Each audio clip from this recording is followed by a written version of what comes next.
Zee 24 तास एक पाऊल पुढे। श्रीलंकेतील तमिळ भाषिकांवर होणाऱ्या अत्याचारांविरोधात होणाऱ्या निदर्शनांमध्ये अभिनेता रजनीकांतही सहभागी झालाय। तामिळनाडूमध्ये चेन्नईत श्रीलंकेविरुद्ध निदर्शनं सुरू आहेत। श्रीलंकेविरोधात आंदोलन करणाऱ्यांना पाठिंबा देण्यासाठी रजनीकांत थेट आंदोलकांमध्ये जाऊन बसला। लंकेतल्या तामिळ नागरिकांबद्दल सहानुभूती असल्याचं त्यानं आपल्या या कृतीतून दाखवून दिलेलं आहे। सध्या IPL मॅचेस होणार आहेत उद्यापासून सुरू। त्या पार्श्वभूमीवर श्रीलंकन प्लेयर्सना खेळायला देण्यासही तमिळनाडूने विरोध दर्शवलेला आहे।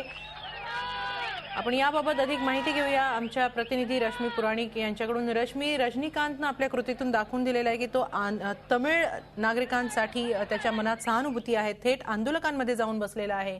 काय अधिक माहिती आहे? हेमाली, खरं तर जे दक्षिण भारतातील जे सर्व फिल्म इंडस्ट्रीतले आहेत, वेगवेगळे कलाकार असतील, मोठमोठे दिग्दर्शक असतील, या संपूर्ण ही जी संघटना आहे, आज ती संपूर्ण संघटना रस्त्यावर आली आहे। त्यांनी एक चेन्नईमध्ये अशा पद्धतीने आज आपल्यातर्फे आंदोलन केलेलं आहे। आपल्याला माहिती आहे, गेले अनेक दिवस तमिळनाडूमध्ये तेथील जे विद्यार्थी आहेत ते रस्त्यावर उतरून ह्या संदर्भात आंदोलन करत आहेत। श्रीलंकेमध्ये तमिळांवर जे अन्याय झाले त्याविरुद्ध विद्यार्थ्यांनी हे जे आंदोलन हातात घेतलं आहे त्याला सगळ्याच स्तरांना हा पाठिंबा मिळतोय, म्हणून DMKने पाठिंबा देखील काढला।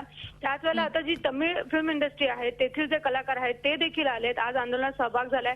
कमल हसन देखील त्यामध्ये सहभागी होणार अशी देखील चर्चा आहे।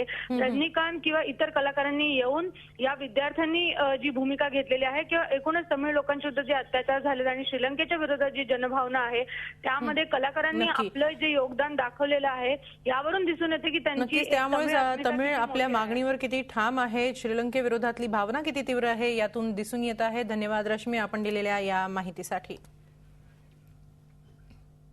झी 24 तास एक पाऊल पुढे।